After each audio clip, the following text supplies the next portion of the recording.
Hi friends, welcome to Line Around Sewing. My name is Megan and today we're going to be talking about MegaCon Orlando 2025.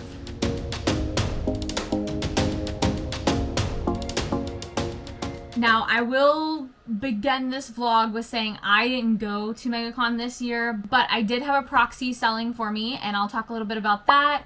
And this was my 5th year at selling at MegaCon. So I do have some years experience with MegaCon specifically and what to compare it to with sales wise and what we're looking at for this year and what was different basically.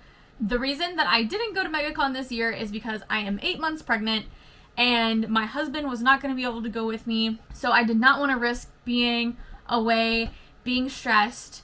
I did not want to do a 12-hour drive to Florida. There won't really be footage from MegaCon because I don't have any footage. I do have some pictures and I'll include some footage from last MegaCons if I feel like it's needed or if it's something that relates to it, like the crowds and stuff. Let's start off with how proxy selling went. Like I said, this was my first time selling with a proxy. Luckily, the proxy was one of my good friends and she did great. Overall, I thought it was pretty nice to be home making more inventory, making stuff while also making money. But I did miss my regulars so much. I missed seeing everyone. I definitely had FOMO missing out on MegaCon because it is kind of like a tradition now that I've done it so many years. And I was definitely swiping and looking through Instagram and the hashtags and reading in the Facebook groups and stuff. So I definitely missed it, but it was for the best and I'm glad that I didn't go because I could barely walk through Walmart or get groceries right now anyways, so it would have been torture. So if you're curious how I did proxy or how I paid my proxy, I covered gas, hotel, food, and then I also got her a ticket to the Universal After Hours thing, which all of those are things that I would have had to done anyways if I was there. And then I didn't pay her a daily wage or an hourly wage or anything. We worked something out. I dog sit for her a few times, and instead of having her pay me that full amount that she would have for dog sitting, I was like, keep it because I will probably need you to cover for me for MegaCon if you're okay with that. So that's what we did. We did our own little transaction and it worked out. But of course, however you choose to pay your proxies is up to you and your proxy to decide. What I learned about myself in this is that I like things done a certain way and I like things put out a certain way, and I tried not to be too bossy because I don't like coming off bossy. I don't want to be bossy. I tried to kind of take a step back and not be up in their business the whole time, I did make sure to say some things if I was concerned about placement. It was mostly putting my products out. If I felt like this item needed to be pushed or something, I made sure to say something. Or put it on the front lines so more people could see it. And then kind of along with the proxy, I do wish that I sent her a setup video. I sent her pictures, but I didn't have my price tags out and I didn't have oh, I would like this hat to be, put these hats up first, these hats later. But she was able to FaceTime me. Wi-Fi at that time was still working okay on Thursday morning. So she was able to FaceTime me and we figured all that out and was smooth sailing from there. Now let's talk about sales and how those went and maybe any issues we ran into, Wi-Fi, of course. And then of course what I would like to change. I made my table back on the first day. So the table was $475 for 2025. And I made $550 on Thursday, which is exactly what I made Thursday of 2024, ironically. And then table for last year, it was $450. It goes up $25, $30 every year. I also had to pay for parking. I split that with Bethany. Came out to be about $85 for each of us, so $170 total. And then hotel, my half was $438, which is a little bit more pricey, like $100 more pricey than last year. And what I'm thinking, other than just everything going up, it was Super Bowl weekend, even though the Super Bowl wasn't in Florida or anything, but that's all I can think of is why pricing that weekend was so high, because we booked it several months in advance. The year before, we were able to pay like $330 a piece for the same amount of days. Everything's just going up, and I think we all have to keep that in mind right now. It's unfortunate and sad, but all the pricing of everything is going up right now, and it's insane. So as always, I wish that I had more stuff. My Umbreon, I only had one Umbreon hat. It sold out the first day. I only had one Poro. It sold the first day. A lot of people were asking about Toothless, which I'm so sad I didn't get to make. That one always is a really good seller, especially with Universal right there and the new movie coming out. But honestly, it slipped my mind. I was so focused on EVs, Evolutions, and Pokemon that I totally forgot about Toothless. So I did have several people ask about that. I only sold one keychain, which is really surprising, but I know that it's hit or miss and kind of dying out a little bit right now. And then I didn't sell any of my Mothman hats. I had 3 Mothman hats made, and I think that one's just kind of, you gotta find your audience, because I sold Mothman plushies and Mothman stickers, and I usually have a Mothman keychain, but that sold out at my last couple of conventions. So I'm thinking maybe the Mothman hat probably got overlooked and overshadowed by the other characters, but that's okay. I'm gonna try to do Scarefest that's in Lexington, Kentucky later this year, and hopefully it'll be good for that. My owl bear did end up selling. It was on the last day, but it sold, and I'm actually gonna work on a sewing pattern for that today or tomorrow. So be on the lookout for that if you want to make your own owl bear. It's inspired by the one from Boulder's Gate. And then my Lethal Company guys still did good. I wish I made more. I think I ended up making 6, and they all sold. Not bad. I'm glad to know that it's still relevant and it hasn't died down yet. So Wi-Fi. Wi-Fi is always a problem for bigger conventions, I feel like, and MegaCon is no exception. Usually we can make it like Thursday and in most of the day on Friday. But what happens is we usually have to buy it Friday afternoon, and then it'll last like almost all day Saturday, and then Sunday we're usually okay.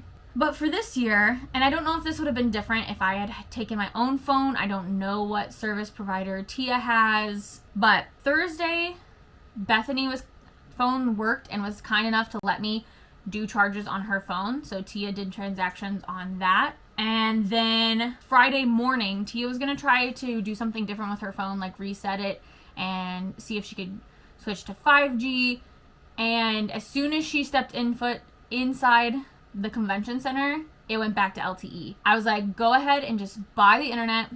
So I bought the internet for 3 days, which was $230. And I was like, buy it at the beginning of the day, because I saw a lot of people in the Facebook Messenger chat that they were having problems even getting to the Smart City Wi-Fi page to put their info in and buy it. And I didn't want it to get like midday on Friday and her not even be able to log in and put like the credit card information in. So I was like, just go ahead and buy it today. It'll be fine. Bethany also had to end up buying Wi-Fi, I believe, Friday afternoon. So she only bought it 2 days. So Friday into Saturday, and Saturday into Sunday. But there was a lot of issues and talk with Wi-Fi, and I'll talk about that later, like at the end when we talk about like the tea of MegaCon and like things for 2026 MegaCon and what we're looking at. But yeah, Wi-Fi of course always sucks. Well, I said we get to the tea a little later, but the tea is now. I don't have a whole lot of tea because again, I wasn't there. This is mostly from what I read, because I read all of the messages in the like Artist Alley specific MegaCon Facebook group. But I also, there is a MegaCon like unofficial Facebook page too, and I read a lot of stuff on that as well. So for the Artist Alley, of course, side, a lot of it was Wi-Fi issues, which I completely understandable. A lot of people were complaining that they have had no problems with it before in the past at MegaCons, and this is the first year that they've had problems with it. For reference, we were back in north-south. The year before, we were in west or east or whatever, I can't remember. I'm gonna say west. I don't think there's an east, but I've had to buy it at least one day almost every year, except for like 2019, which is my first MegaCon. So people in the chat were talking about that there might be some kind of Wi-Fi jamming signals to where the hotspots weren't working, which apparently is totally plausible because Smart City Solutions, I don't know if it's Solutions, but Smart City, who is the internet, like for most convention companies, most convention centers, that's the company they use. Like even GalaxyCon Columbus in Ohio, they use the Smart City. So apparently it's a common thing, or it has been done before, where they jam hotspot signals. And they've been fined for it before because that is illegal. And there's a lot of people talking about how they were going to say something or make a note of it or, you know, figure out and basically come forward with this information and see if they can do something about it. Because, I mean, it is ridiculous to, one, charge Wi-Fi for vendors and artists, in my opinion, but also jam signals so that we can't use our own hotspot. Like, something's fishy there. So in the chat, going back and forth, reading all these people, Rich, who is in charge of like getting it all together, said basically, if it helps any, my internet hasn't been working either. My internet's been very poor as well, but let's not go destroying things. I don't know exactly what he meant by that, but from what I'm gathering is if we make a fuss about it and like raise hell basically, that the convention center could potentially not let us have MegaCon there, you know, cut back on vendors or something. And I think that's what he meant by destroying things. Like, let's not go destroying things, meaning potentially no MegaCon, because MegaCon is so big, it would have nowhere to go. Like in Florida, they would have to downsize or just no MegaCon. Because when your convention gets so big, you go to the Orange County Convention Center, and that's the cap. So I really thought that was interesting that he said, like, people had been talking and adding him in all of these messages, and then here he comes and that's what he says. I was like, oh, okay. But anyways, take that with however you want to read into it. Let me know if maybe you read it a different way. But I mean, going into MegaCon, I always expect things to be expensive. Again, parking, $40 a day. We always buy upfront parking ever since they've offered it, because also if you don't get that, you pretty much don't have parking. I think your next best bet is to do offsite parking like SeaWorld. I think you can park at Aquatica and it might be free, but you have to shuttle or something. There's like this whole, they have a list of all the different parking. There was people that were getting towed because they were parking places that they weren't supposed to park, or there was no like late night parking and they would go get back to their car after an after hour event and their car is gone. The hotels around that area will tow you so fast. You cannot park there unless you have a reservation at the hotel, of course. So we don't play around with parking. Yes, $40 a day is ridiculous, but I really don't know how we change that. My opinion is to share it if you can. That's why Bethany and I carpool and share. And of course, if we could have more people in on that, that would be great. Definitely don't skip out on parking, in my opinion, because you could end up not having a place to park in general. And for artists and vendors, that's really important, is that your vehicle is there if you need your vehicle, of course. If you flew in, luckily you don't have to worry about parking. But I mean, you gotta pay for a plane ticket, so. Issues that I saw on the unofficial Facebook page, kind of ones that are usually the same. Crowding.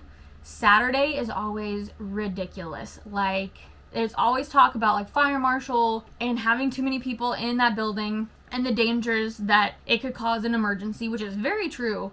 One thing I saw is that the escalator, and I think I know which one they're talking about, but if you come down the escalators to go into the convention hall, apparently people were checking badges right at the bottom of the escalator, which caused the escalator traffic to get backed up, and people are still moving on the escalator. So, you know, object in motion stays in motion. They gotta go somewhere.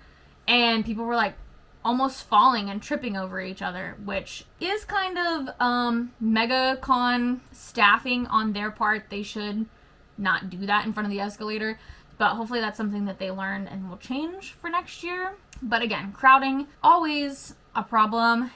If you do not like crowds, I don't recommend going to this convention because it's so crazy and hectic and a little smelly. But if you're okay, like if you're an artist or a vendor and you're okay with being behind your table, then highly recommend it, because that is so nice to have that space that you can go back to or never leave, and you're safe. It's like your safe space and you're not getting touched by random people.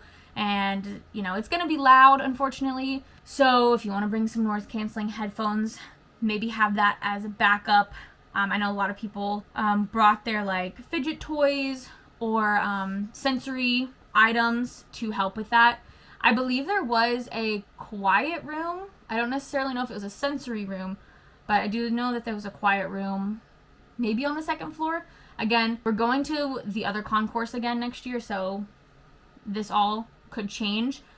I didn't walk around as much last year as I had years before, but I do think the way that they spaced it last year was a little bit better for crowding. I don't know if that's 100%, but for my opinion, it felt like there was a little bit more space. And then other things like tea-wise were celebrities.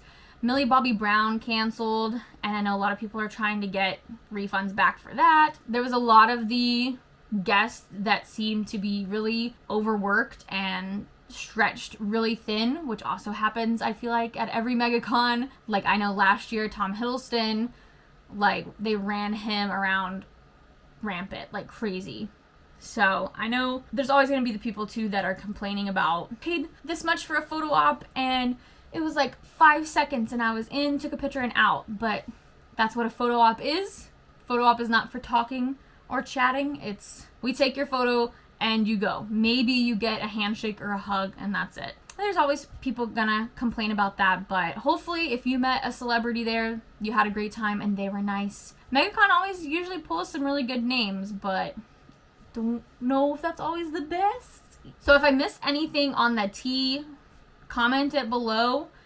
Maybe I just forgot about it, or maybe I didn't hear about it. I know that there was some video of a guy yelling that, I don't know, it was kind of just, I think someone was upset and security came and wanted the guests to leave, but the vendor was actually the one that was kind of causing the problem. And from what I heard, he was just upset and overwhelmed that his sales weren't doing good. I don't know a lot about that, can't speak on it.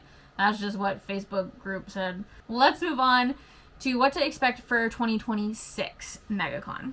We're moving to the other concourse. So if you want to know about load-in for that one, check my vlog for 2024. That's going to be the one to know about load-in and where the loading docks are and kind of what the layout is looking like. I assume that they'll do kind of the same thing. I did rebook for 2026. Bethany also rebooked for 2026. Hopefully we are together again, because when we move back and forth, this is how we get separated. But the plan is I will take her table if for some reason she can't make it, because it might fall on her opening like weekend for her job. But that's an issue in the future. But I did tell her that I would take her table if needed. If you're interested in applying for MegaCon 2026, go ahead and try to do that now. Submit your like waitlist application, because I think rebook rates are down, even though there was still a 90% rebook rate. I believe last year was like 98% rebook rate. So that's quite a bit of people that did not rebook. And I will tell you why I think that they didn't rebook. I think a lot of people that didn't rebook, that this was probably their first ever MegaCon. And one, they might have not expected the expenses to be so high, because it is expensive. My break-even point was like $1,400, which is one of the more expensive ones for me. And that's just me being an artist table. So if you got a bigger booth, of course, it's gonna be more for you.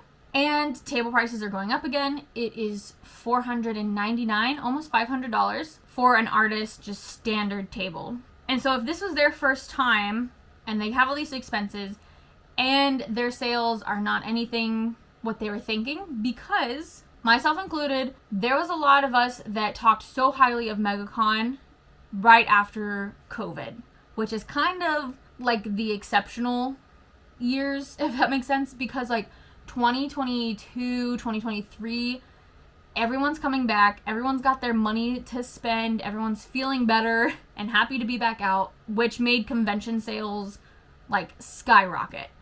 Everyone is spending money on things that they missed out on for like the 2 years or so. I feel like a lot of people were seeing these videos and people making, you know, 5,000, 10,000, however much money, and talking about how MegaCon is their best convention in sales, which is true. MegaCon 2022, 2023 still is my best convention to date.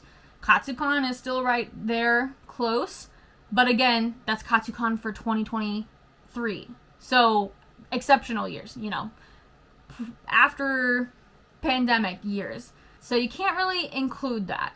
But these people thinking that it's going to be a really, really good convention, and it's still a really good convention, I think. I feel like they got let down, they got disappointed, and didn't meet their expectations, whether they were high or medium, whatever. So I think there's a lot of people that traveled from further away that aren't going to do it again. And there are some vendors that have been vending for a long time that have decided that they're not going to do it anymore just because it's getting so expensive. And I think that's mostly the really, really big vendors that spend like $1,500 on their booths or whatever. And it's kind of just getting so expensive that they might have a better chance of doing a smaller convention closer to home. I will say 2026 is going to be in March. That's kind of where the problem with Bethany work schedule comes into play. It's March 19th through the 22nd. So we'll see if that causes any problems for me. I don't think it should. Maybe our baby's first birthday will fall on that weekend. But again, she will be 1. She's not going to remember it. We'll take her to Florida with her and, you know, maybe take her to Disney or something. I don't know. If it were to fall on that weekend, I don't think it'll cause problems for next year. Now, the years after, when she gets old enough to remember her birthday, maybe. But as of 2026, I think we'll be okay. We can always have it on, like, the weekend before, after. Not a problem. So I went into this convention for 2025, and honestly, this whole year for 2025, knowing that the economy sucks. Knowing that people don't have spending money because everything is going up and prices are skyrocketing. And I'm just expecting this year for conventions to not be the way to go, if that makes sense. I'm still going to do conventions, I'm still going to go to them, but I'm going to not rely on them, unfortunately, to be my main source of income. So with that, I know I didn't prepare enough inventory like I would have. Like last year I prepared $10,000 worth of inventory. This year I prepared maybe $6,000. And I do think that that hurt my income a little bit. I think I could have made a couple $100s more if I had brought, like, even just Toothless. I think I could have made a couple $100s off of Toothless. But out of the $6,000 of inventory that I brought, I sold $3,000-ish. And $3,000 was my minimum. So for me at least, for MegaCon, basically I have to bring double of what I want to make. So if I wanted to make $5,000, I needed to bring $10,000, but I don't think that that was going to happen for this year. A lot of people were down a couple of thousands based off just last year, myself included. So it was hard to realize that. It was hard to not make that money, but I think a lot of us went into the mindset that we probably won't make that this year because of how awful the world is right now. I saw a lot of people saying that their sales were back to pre-pandemic numbers. And that's probably what we're looking at for MegaCon, unless, you know, you get the hot new ticket item or you have like a really good year or something. Right now, I think we are looking at pre-pandemic convention numbers. With that being said, if you want to apply for MegaCon, now's the time to do it. Put your name, email Rich, whatever, to get on that wait list if you want to try it for next year. If you're curious about numbers, I think this year, I don't know if this is final numbers, but it was around 180,000 people, which is insane. And then my tips for if you're doing MegaCon in the future at all, bring fans and jackets because it can be hot and cold. Bring food, snacks, water. We usually get a big jug like that has a little spout too. Put that behind our booth because lots of times if it's pretty busy, you don't have time to run to fill your bottle. You barely have time to run to the bathroom. And bring snacks, food. What we usually do and what I saw that Bethany and Tia did was they went to Publix beforehand and got food. I don't know if they got like deli sandwiches or sushi or what, but they went before the convention and bought food to eat throughout the day. And then you're also going to save money because food at the convention center is ridiculous. I saw someone say it was $17 for a hot dog. Don't even know if you get fries and a drink with that.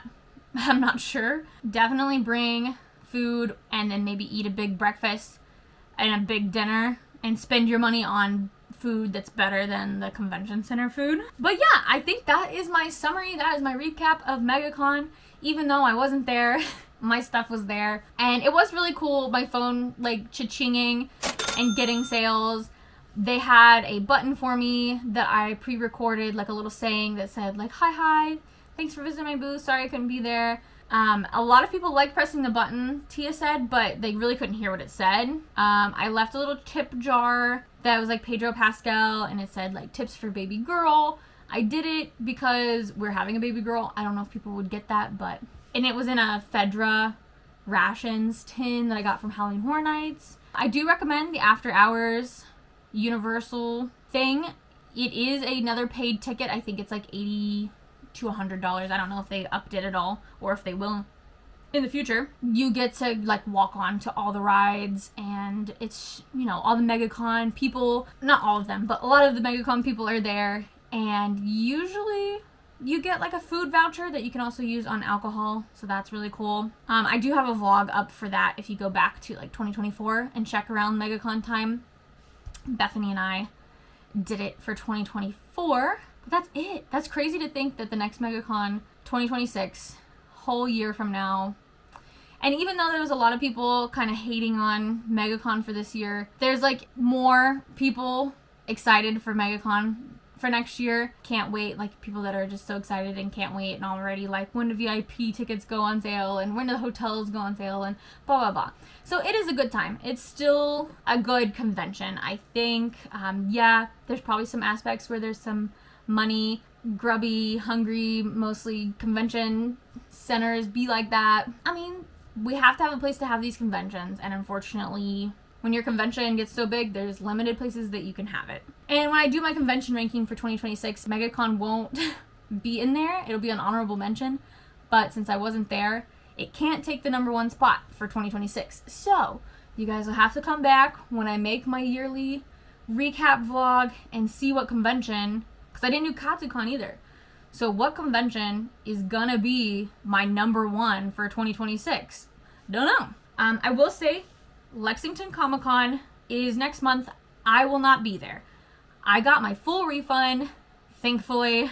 It was $1,000, but unfortunately I will not be there. That is like basically my due date. It's a week before my due date, give or take. So I will not be there. I hope you guys have a great time. So my next convention that is confirmed is Fanboy Expo